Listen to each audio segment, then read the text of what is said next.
was it a painful book to write? Yes, it was. It wasn't meant to be an easy book to read, and it wasn't an easy book to write. You can't write about something like alcoholism and make it pretty. There's simply no... I mean, if you do, I don't think you would write a real story.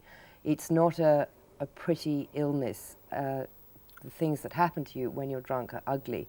And that's what had to be shown in the book, and it has come over, yes, as a raw book, which I think people find quite unsettling to read, and that's what I intended. I tell you what struck me was a thing that you have in the book, which in a way I haven't heard, sort of read or heard expressed before about alcoholism. Like people always say, it's up to the alcoholic to do it, him or herself, right? It's up to... But you go further than that. You say that until you want to do it for yourself, you don't give up. That's absolutely true. I mean, several things that go into the alcoholic makeup are that, firstly, nobody who is running towards any addiction, now this could be towards drink or to drugs or towards Valium, believes that it's going to happen to them. Now, drink is especially true with this because, after all, 90% of the population have no problem with drink. You are surrounded by adverts for drink, you turn on your TV, people are drinking, you read a book, people are drinking in the book. So why the hell is this happening to me? And in my case, why was it happening to a nice girl like me that I was repeatedly getting drunk when I didn't mean to get drunk? It's this loss of control that not only makes you feel mad, but makes you feel isolated. And you become in a real war with the bottle. You say, look, I am not this weak-minded, morally hopeless. I can beat it on my own terms. And in fact, I mean, society reinforces that, because someone who's trying to care for the alcoholic who is practicing, one of the things they'll do is shake them by the arm and say, come on, pull yourself together. Don't have that other drink. Control it. Now, if you could control it, well, there wouldn't be a problem. So it's not any help. But certainly when you come to a point of going to treatment, you can get to treatment in a lot of ways. You can get there because you're desperate and you've got literally you can't think of anything else to do, which was my case, or you can get there because you're forced to. And it seems to be that there's very little difference in the success rate, because what comes over to you in the process of being treated for alcoholism is that, firstly, well, you aren't alone. There are other people to whom this has happened. And secondly, that where your question began was you have to do it for yourself. This is very true. Yes, because you see, I think what I meant was that you said to me, you can't give it up for your lover, you can't give it up for your children, you can't give it up for your family, really. You can't. For your work, even. You absolutely You have can't. to say, it's for me.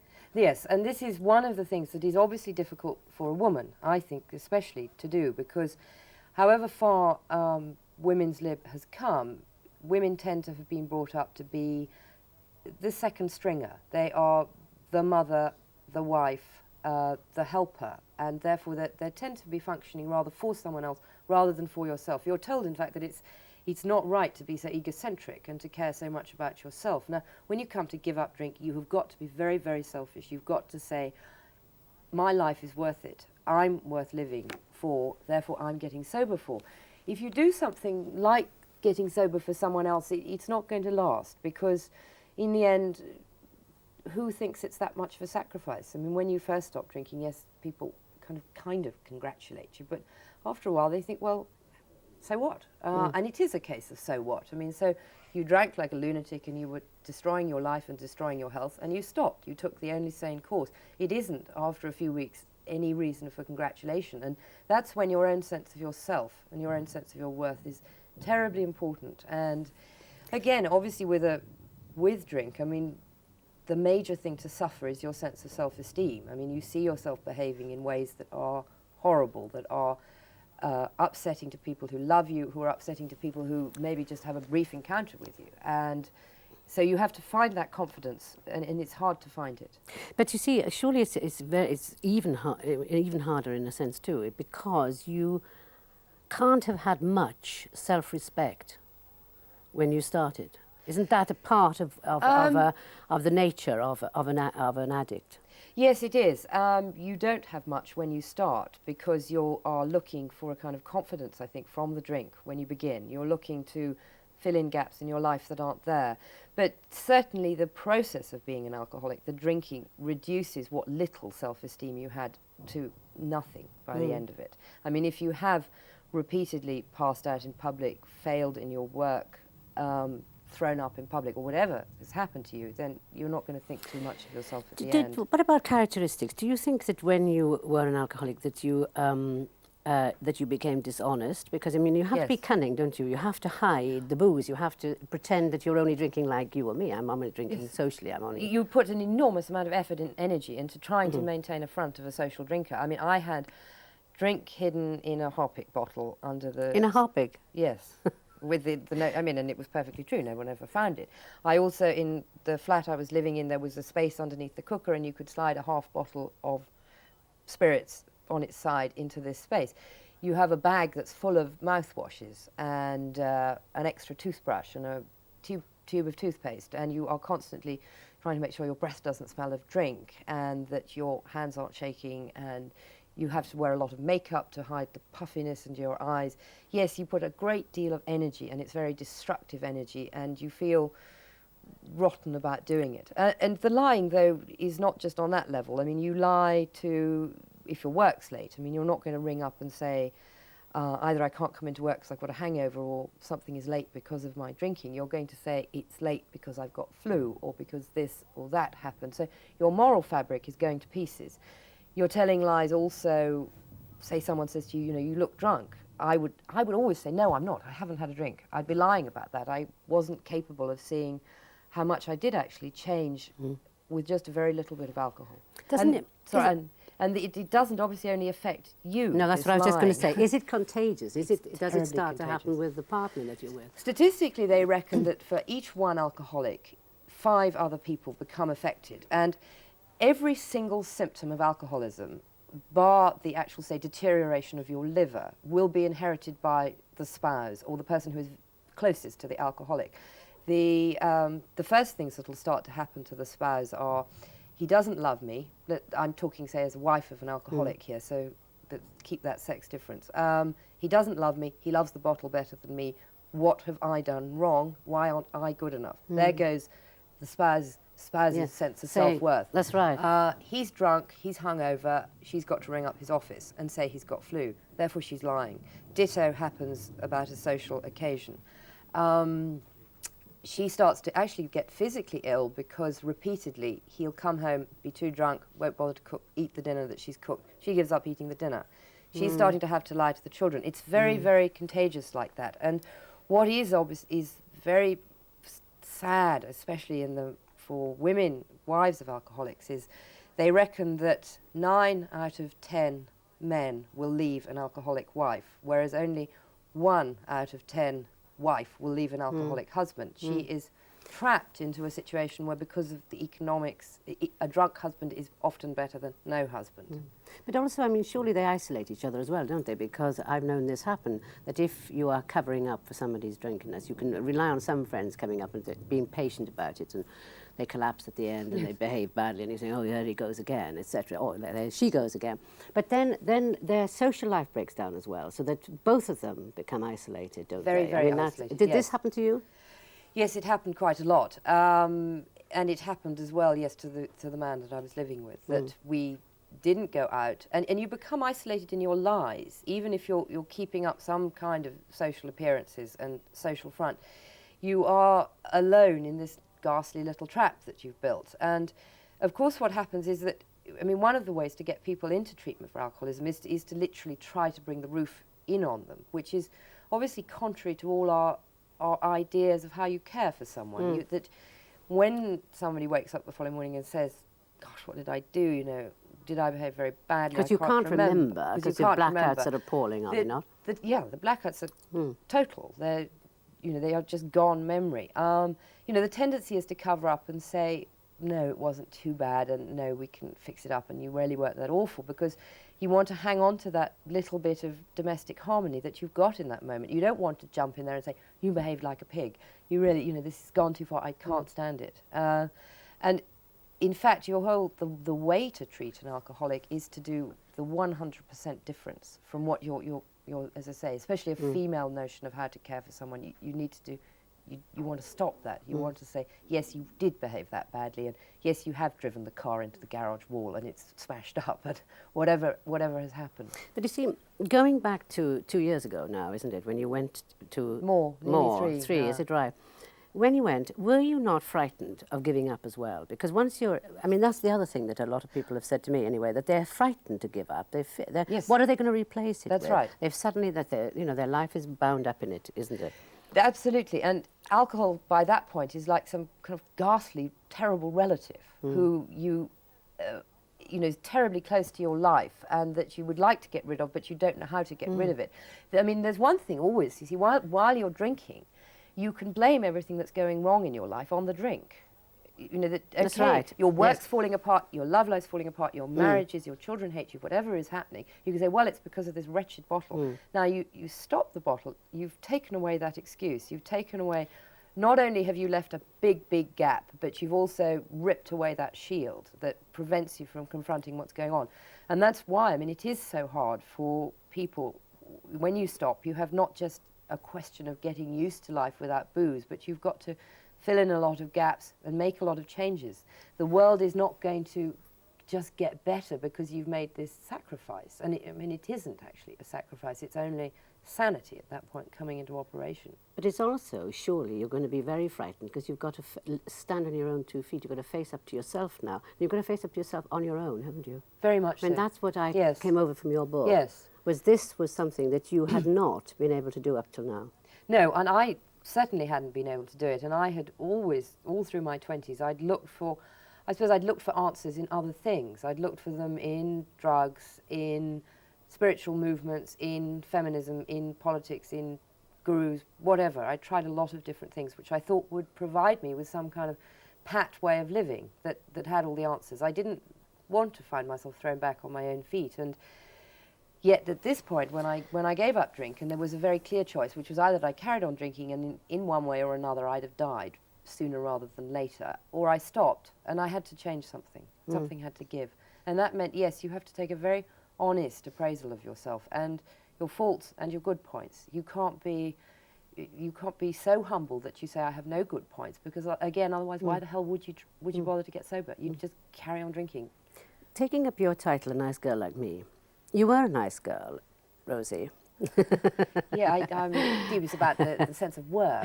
But at 16, yes, which is when you began to sort of move off into your own world. That's what it sounded like, wasn't it? Why? You were from a comfortable background, loving parents, ladies' Cheltenham College, did you not go to? Yes. You'd been looked after, hadn't you? You'd been looked after, Rosie. No, there's no criticism in that. I think that some ways you can be looked after too well. Certainly in Cheltenham and I collided like a bull in a china shop. Over what? I mean, what? Well, I went there at the age of 12 as a kind of quite bright little girl who liked exams and who liked doing well at school.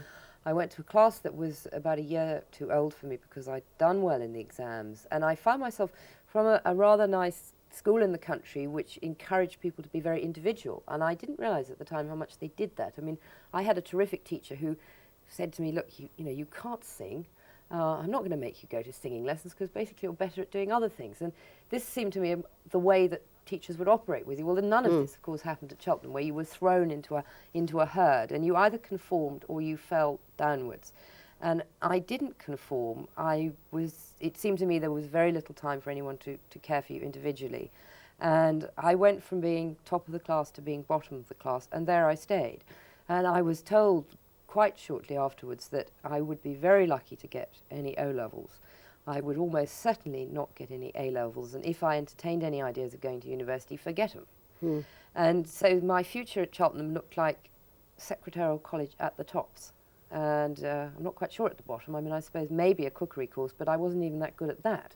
There seemed to be really very little going in my life at that point.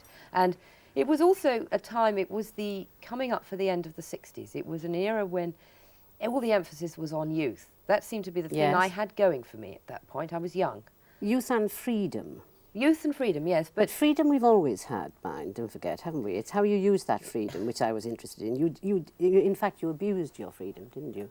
yes, I abused my freedom. I was greedy to try it all. I took it all without any sense of moderation or, I think, appreciation as well. I expected certain things to happen to me. I mean, yes, and as I say, I was cared for. Why were you greedy when you'd already, as a child, had a lot of things given you? Because greedy is what you seemed. Because even, can I explain one thing Yes. that's really puzzled me in your book? When you came out of prison in Thailand, where Yes. you'd been on a drugs charge, and you were also on heroin then, and quite badly on heroin, were you not? Are you an addict? Yes? And it was because you were pushed into prison that you actually got over that. Yes. But on the plane, you actually thought, what new thing will jazz up my life now? That's because After coming from one horrific thing, you wanted something else again, some excitement again. That's greedy, isn't it? it's greedy, Greedy and or it's something. also slightly pathetic, actually, Yes. it seems to me. I mean, Yes. it comes to the same thing that I could never be alone with myself. I used to find my own company very frightening. I didn't like it. I wanted a witness of events. I wanted someone else to say, yes, that's terrific, in a sense of confirmation. I wasn't secure enough with my own thoughts and my own ideas, and that, Which is why you slept around a lot, I yes, assume. certainly, you looked for a love in something that was purely physical, and something that one should have had the common sense to see meant very little. And I mean, that was one of the things, yes, that when I was in the clinic, I agonized a great deal over the sense of having sexually abused your body and made free with it in ways that gave you very little, gave you nothing, actually, and probably detracted. But no, I always did want to put second parties and third parties into my life. I mean, it seemed to me that if you couldn't be happy in yourself, then you tried to find your happiness in the externals, and they always let you down, and I think they always do, no matter who you are. Do you think you've had to find out what it was that caused you to want this so much in yourself? Or do you now accept that it was something you did want in yourself, need in yourself, and you haven't bothered to find out why? I'd love to be able to know why. I'd love to be able to say, yes, I became an alcoholic because of this, this, and this. I can't, unfortunately, answer it. I can only make hazardous guesses towards it. I mean, alcoholism or any addiction has got a physical basis to it. I mean, in that you can take a sliding scale, and at one end Yes. you've got people who simply cannot drink at all. I mean, it makes them throw up. Yes. On the other end, you've got someone like me to whom drink is some sort Poison. of poison, but I mean a poison that my body can absorb in vast quantities, therefore turning me into an alcoholic. Whereas at the other end, it's a poison they can't begin to touch. So you need that. You need that dispensation in you, and you need to then have the circumstances right. Now, certainly in my life, yes, I let myself in for the circumstances. I drank in my early 20s because it seemed to me it was quite a macho thing to do. It was drinking to keep up One with the boys. boys? Yes. Or to be, equal or better, are we talking about, I wonder? Mostly better, Yes, actually, quite that's honestly. right. It was mostly the Yes. thing of wanting to say, yes, I can drink more than them and still not be under the table. Did you ever wish you hadn't been born a girl? No, I was always grateful to Yeah, be born a girl, right. and for reasons that I'm not wholly proud of. I mean, and that I don't think I do it now, but in the past, yes, I've traded on my femininity. Certainly when I was drinking a lot, I used to trade on the idea that, well, I'm a woman and I've got a slightly more excuse if I'm not up to scratch. And I used to use that. And I mean, those are things that I hate to remember, having used your sex and because your copy was late. I mean, that's lousy. There's some discontent, though, because although you were a feminist, you didn't want to join feminists. There's some discontent with being a woman, and it wasn't just from being a woman under the circumstances of society. It was somehow in your own skin, I felt, that you... Well, I was addicted to a kind of life of danger, which is much more a life that a man leads. That's right, that's what I'm thinking. I mean, I talk about in the book, for instance, being very envious of people who were war correspondents and never having become one myself. I mean, I like that macho world, yes, and I do feel in some senses, yes, I've been denied that, but again, I'm not sure whether that is a mental restriction I placed on myself, because certainly some women have broken those barriers. Yes, you had a sister, but not a brother? I had a sister, yes, Yeah, 5.5 years older. Yeah. And I can tell you, when I first faced up to being an alcoholic, I used to go, why is it me? Why isn't it her? She's got same blood, Yes, same everything. yeah. This is unfair. Well, why, do you think? Why? Because she was she has not, I mean, I've watched her drink, and she really can't drink more than a couple of drinks. just She doesn't- stops. She stops. She doesn't want it. Starts to make her feel sick. She's not interested. And it's such a million miles away from me. And she, you know, when she and I have talked about it, I mean, she has no more chance of comprehending my drinking than I really have of comprehending hers. Yes. Which comes back to, you know, the great thing of they say, it takes an alcoholic to understand another alcoholic, because how else do you understand behaviour that is patently insane to the outsider? So self-destructive. You go back again to dislike of yourself, don't you? Somewhere along the line, don't you? I go back to it a lot. I think that, I mean, it goes back, I think, in me to being 12 years old and starting to fail exams and feeling a failure. And but why did you want to fail exams, you see? Because you did. You were a bright enough girl not to fail exams. Yes, but I mean, it's something in a personality is that I have, I think, an excessive, quite all or nothing personality. I mean, I've never done things by halves. It's a part of my personality I don't want to change. Yes, quite. Because when It's a good force. Yeah, when energy. it's running for you, Yeah. it's terrific energy. I can't cut it out. I can't take a kind of Puritan attitude and say, okay, well, I will nip off this bit of myself and do something else. All you can do is turn it round and hope that it comes up trumps. But certainly I found that when I was younger, if I couldn't pass these exams with 95%, I'd rather fail them with 15% than kind of wander in with a middle-of-the-road 45. So you had to be best. Or worse. You had to be best or worst of all. Yes. And worst of all, that's right. It's painful for parents, I think, to face up to the kind of book you've written. Yes. Painful for parents, I think, to face up to alcoholism or addiction, actually. I think it's painful for anybody who is involved with someone they love becoming an alcoholic. That's It's right. very hard. And it's painful in the process of them drinking, because it is this, what I was saying before, it's this thing of they love the bottle more than me, my love has That's failed. right. It's painful in the cure because you're not doing it for them. No, that's you're what doing it for yourself. Quite. You have to get beyond a notion that you don't do this to please someone. When you're drinking and you're pretending to people that you're controlling your drink, and you make these promises. Now, I was endlessly promising. I would promise my father, my boyfriend, I'd say, I really promise you it's not going to happen again. And those were promises I made for them. They weren't promises I made to me at all. And I broke them over and over and over again. And which, you know, by that point, of course, they had very little trust left in you. But they also feel helpless because they know Well, they are can't help you. helpless, They see. can't This is help what's you. so awful And about that it. They makes are them feel inadequate, I should think. Yes, People- terribly yes. inadequate. I mean, I was after I came out of the clinic, I mean, one of relationships spring up in places like alcoholic clinics, like weeds, because people are shaky and nervous and they will run for love and support. And certainly this did happen to me, and I struck up a relationship with someone who about 2 months afterwards was back on the bottle, and I found myself doing, even though I had read all the books, I'd been through the group therapies, supposedly I knew the answers. I was doing exactly what people had done with me. I was covering up for him. I was saying it wasn't too bad. And I was feeling like hell. I was feeling like he doesn't love me. And I was trying to spin the question of his drinking on a question of his love or not love for me. I couldn't get beyond it. And so if it was hard for me, it's 50 times harder for someone else to be able to stand up and say, God, I'm not going to, you know, what I should have said was, I'm never going to see you again, the moment he'd had one drink. But I didn't do it. You were a child of the 70s, which you didn't like being. What about your dear little Daisy, 8 months old? She's going to be a child of the 80s, 90s. I wonder what you think about bringing up a child yourself. The most I can hope for is that I'll be her ally and her friend, and that I will never have qualities to her that there's certainly not going to be a point in her life where she's going to think, I can't tell Mum because Mum would be shocked. And I think if we get off on that sort of foot, then I've got a good chance of being able to be her friend and being able to help her. Because if someone is not being able to be honest with you, then you can't help them, can you? I mean, you've sort of broken down in the middle. Yes. And I don't think I was ever really able to be directly honest with my parents, that it was not, you know, we just didn't grow up in quite the same way.